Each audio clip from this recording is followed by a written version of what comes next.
Okay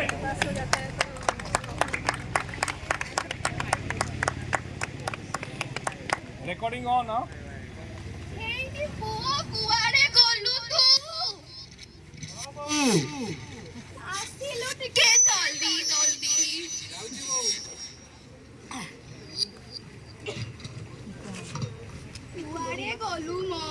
हाँ बो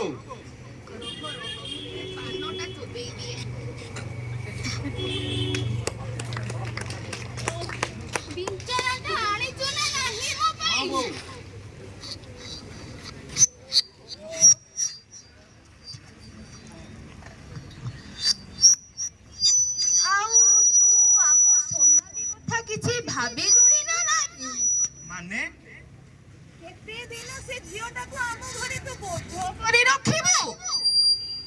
तार प्लस टू एग्जाम टा सरू तापर ता कथा भाबिबानी आजिकाली का पिला सब पाठ पढ़िबा बाहाना से कॉलेज जाई टक्का टुकी हे बुला बुली करूचंती जो तो पाठ पढ़ा होउची कॉलेज रे मो कहना मते तू बुझुनु आम सोनाली सेमिति झियो नुहे मो से भलो पाठ पढुची ता पढिबा को दियो से भलो पाठ आगरु छोट बेले पढुतला एइना सेई जो हिनट भलिया कोन गोटे बाहारी छी खाली सेई थिरे टीपी सब बेले 24 घंटा तो चलै छी जो पाठ पढुची म देखुनी तू बुझी पारुनु आजि काली परा मोबाइल नहले किछि नुह अरे मोबाइल ले सब पाठ अछि सेई जो हम गा गोविंद घर जियो देखिलु ना नहीं वर्ष सारा सेई फोन रे कोन पाठ पढुछला परीक्षा दिन शेष रे को जाति घर पुओ संगे पढाई गला म आउ हम सोनाली जदी समिति का संगे पढाइबो मु आउ तो कथा भाबी छु केबे आमे समाज रे केबे जो मुंडा टिकी चाली परिबा भलसे करछु ना एटा पठेबो ना गोटिए चावल रे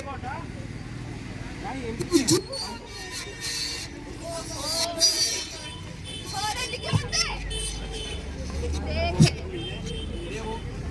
देख मो हौची तो माँ सब बेले तो कथा मो मंगल ही चिंता करिबी आउ तू जदी तो झियो कथा मंगल चिंता करूचु तेबे ताकू एबे बाहा देई दे सी एबे जौवन अवस्था रे अछि ताकू एबे भल बर पात्रटे मिली जिवो आउ मो नजर रे बेना बहुत भल भल पात्र अछंती से जो कोन गुटे फोन कंपनी रे से चाकरी करती जानि छु ना नहीं आ कहिबो जदी हमें आगे बा प्रस्ताव कोन कहू कहूनु जल्दी ले बहुता पाठ पढा सेमाने बहुत बड़ घर लोक सेमाने हम सोनाली रे बहुत ख्याल रखिबे हम ठारू आउरे अधिका ख्याल रखिबे तू किछि जानिनु हला सेमाने त पाठ पढाबी ताकू हम ता बाहागर परे करिया को देबे म आ कथा के कोन कहू क तो कथा रहिला बो ओ चले मते टिके धरे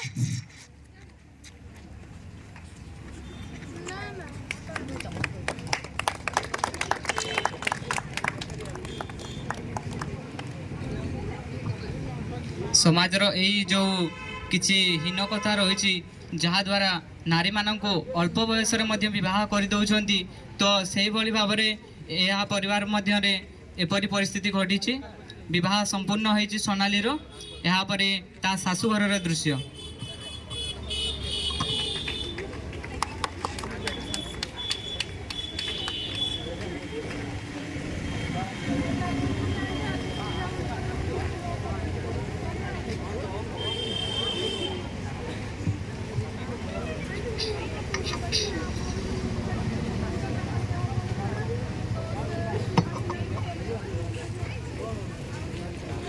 सोनाली सकाल सकाल तू आड़े तो सजवाज होइके बाहरिलो से गेट पाखु जिबु गाड़ी मोटर जाउथिबो एटा होथिबो कोन कहिलु परीक्षा दबो बाहागर रे मासे होइनी तू घरु पाद काडी कॉलेज जिबु परीक्षा दबो लोके कोन कहिबे बो एग्जाम तो देबा को जाउची ना मु जाउची ता सहित के किछि कहबे लोके ठीक होती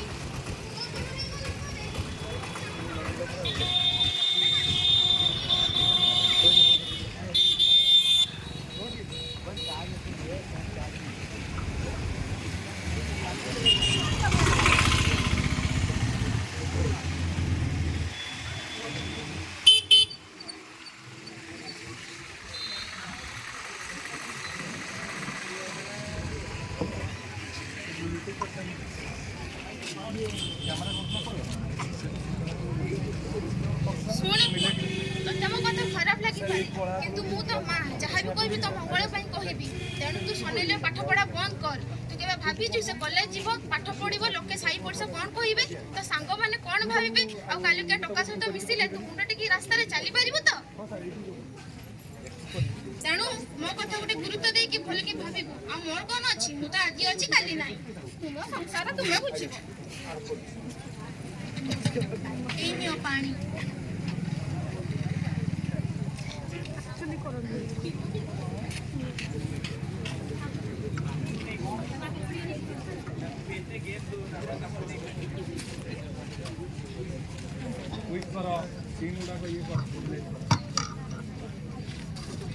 सोनालीर रेजल्ट बाहरिबा दिन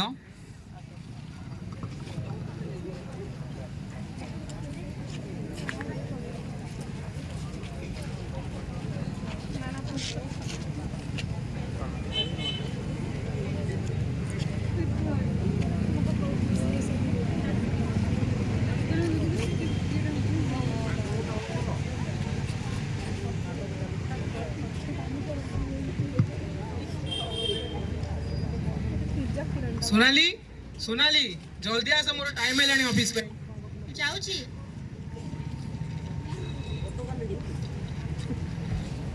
ଶୁଣୁଛ ରେଜଲ୍ଟ ବାହାରିଛି ଆଉ ମୁଁ କଲେଜରେ ଟପ୍ କରିଛି। ଭାବୁଛି ଏଥିପାଇଁ ପାଠ ପଢ଼ିବି। पाठ पढ़ा ना आ पाठ पढ़ा तोर होई परिबो नहीं आज तो पाठ पढ़ा पूरा बंद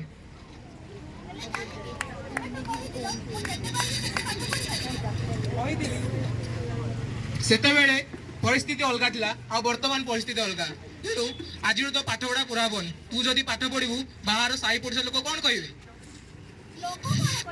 ଲୋକଙ୍କ କଥାରେ କ'ଣ ଅଛି? ଲୋକ କ'ଣ ମୋ ନିଷ୍ପତ୍ତି ନେବେ?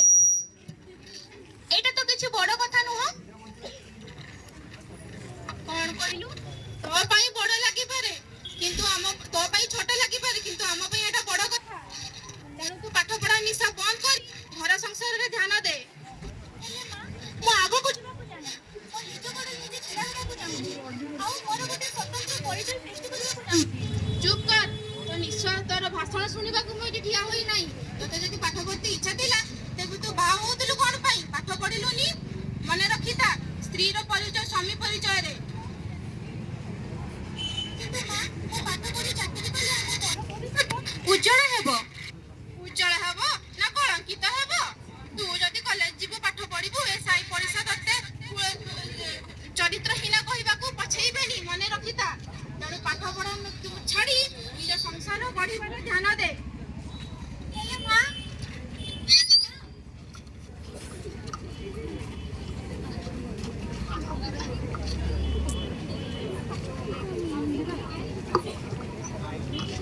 यहाँ पर समय चक्कर सोनालीर पाठपढ़ा बंद हो जाइए। तापरे किछि वर्ष पर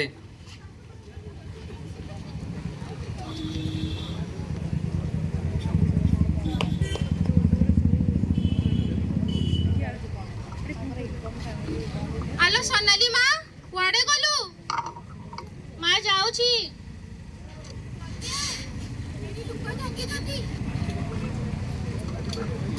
ଆଉ ସବାଇ ଘାସରେ 50ଟି ବେଡ୍ ଅର୍ଡର ହେଇଛି। ଆପଣମାନେ ସମସ୍ତେ କ'ଣ ଭାବୁଛନ୍ତି ମୁଁ ଏତେ ଶୀଘ୍ର କେମିତି ବଦଳି ଗଲି? ତେବେ ଶୁଣନ୍ତୁ, ସେଦିନ ମୋ ସ୍ୱାମୀଙ୍କର ଦୁର୍ଘଟଣାରେ ସେ ଅକର୍ମଣ୍ୟ ହୋଇଗଲେ। ଘର ସଂସାର ଚଳାଇବା ପାଇଁ କେହି ନାହାନ୍ତି ଆଉ ମୋର ବି ପାଠପଢ଼ା ବନ୍ଦ କରିଦିଆଗଲା। ଏହି ସମାଜର ଲୋକମାନଙ୍କର କୁକଥା ପାଇଁ ମୋ ବାପ ଘରେ ମୋତେ ବାହା ଦେଇଦେଲେ ଆଉ ଶାଶୁ ଘରେ ମୋର କଲେଜ ଯିବା ବନ୍ଦ କରିଦେଲେ। ଆଉ ଏବେ ଓଡ଼ିଶା ସରକାରଙ୍କର ମିଶନ ଶକ୍ତି ଜରିଆରେ ମୁଁ ମୋର ସ୍ୱତନ୍ତ୍ର ପରିଚୟ ସୃଷ୍ଟି କରିପାରିଛି ଆଉ ମୁଁ ସେଥିପାଇଁ ବହୁତ ଗର୍ବିତ। ଆଉ ଏହା ସହିତ ବହୁ ଅବହେଳିତ ନାରୀମାନେ ଏଥିର ସୁଯୋଗ ନେଉଛନ୍ତି ଆଉ ସେମାନେ ମଧ୍ୟ ରୋଜଗାରକ୍ଷମ ହୋଇ ଆଗକୁ ବଢ଼ି ପାରୁଛନ୍ତି ଏବଂ ନିଜ ଗୋଡ଼ରେ ନିଜେ ଛିଡ଼ା ହୋଇପାରୁଛନ୍ତି। ଆଲୋ ମା ଆଇଲୁ ନା? ସେଦିନ ଯଦି ମୁଁ ମୋ ବୋହୂକୁ ପାଠ ପଢ଼ିବାକୁ ସୁଯୋଗ ଦେଇଥାନ୍ତି ତେବେ ଏପରି ଆଜି ଅବସ୍ଥା ହେଇନଥାନ୍ତା। ତେଣୁ ମୁଁ ଏଠି ଉପସ୍ଥିତ ସମସ୍ତଙ୍କୁ ଅନୁରୋଧ କରିବି କି ଝିଅମାନଙ୍କୁ ପାଠ ପଢ଼ାଅ। ସମାଜର ପଦିଏ କଥାରେ ତାଙ୍କର ସୁନେହେର ଭଳି ସ୍ୱପ୍ନକୁ ଭାଙ୍ଗନ୍ତୁନି। କାରଣ ପାଠ ହିଁ ଦେଶ ଯିବ।